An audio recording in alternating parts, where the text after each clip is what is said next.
ஜெயலலிதாவை இழிவுபடுத்தி பேசிய முன்னாள் அமைச்சர் கடம்பூர் ராஜுவுக்கு ஓபிஎஸ் கண்டனம் தெரிவித்திருக்கிறார். இது பற்றிய மேலும் விவரங்களை தருகிறார் நமது செய்தியாளர் குணசேகரன். முழு விவரம்.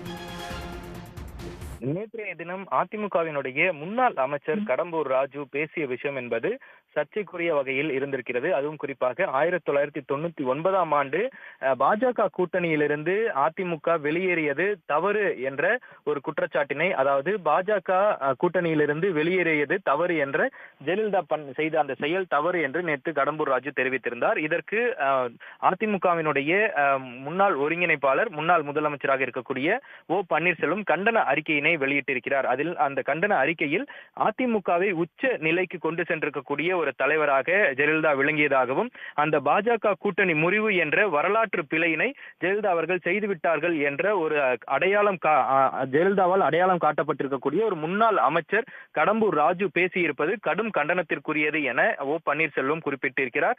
அது மட்டுமல்லாமல் 1999ஆம் ஆண்டு தமிழ்நாட்டினுடைய நலன் கருதி ஜெயலலிதா அவர்கள் பாஜகவினுடைய கூட்டணியிலிருந்து விலகியதால் தான் 2001ஆம் ஆண்டு அதிமுக மீண்டும் வெற்றி பெற்றிருந்தது எனவும் அவர் குறிப்பிட்டிருப்பது என்பது அவர் வரலாறு தெரியவில்லை என்பதை வெளிச்சம் போட்டு காட்டுவதாக கடம்பூர் ராஜுக்கு கண்டன அறிக்கையாக தற்பொழுது ஓ பன்னீர்செல்வம் தெரிவித்திருக்கிறார். அது மட்டுமில்லாமல் மோடியா இந்த லேடியா பார்த்து விடலாம் என்று சவால் விட்டு 37 நாடாளுமன்ற தொகுதிகளிலும் அதிமுக வெற்றி பெற்றிருந்ததும் அதனை குறிப்பிட்டும் தற்பொழுது வளர்த்த கெடா மார்பில் பாய்ந்ததாகவும் பழமொழி இருக்கிறது. அதற்காக அந்த பழமொழிக்கு எடுத்துக்காட்டாக கடம்பூர் ராஜு விளங்குவதாகவும், உண்ட வீட்டுக்கு ரெண்டகம் செய்வது போன்ற என்பது போன்ற பல்வேறு பழமொழிகளை இந்த அவரது கண்டன அறிக்கையில் கடம்பூர் ராஜுக்கு எதிராகவும் கண்டன அறிக்கையாக ஓ பன்னீர்செல்வம் வெளியிட்டிருக்கிறார்.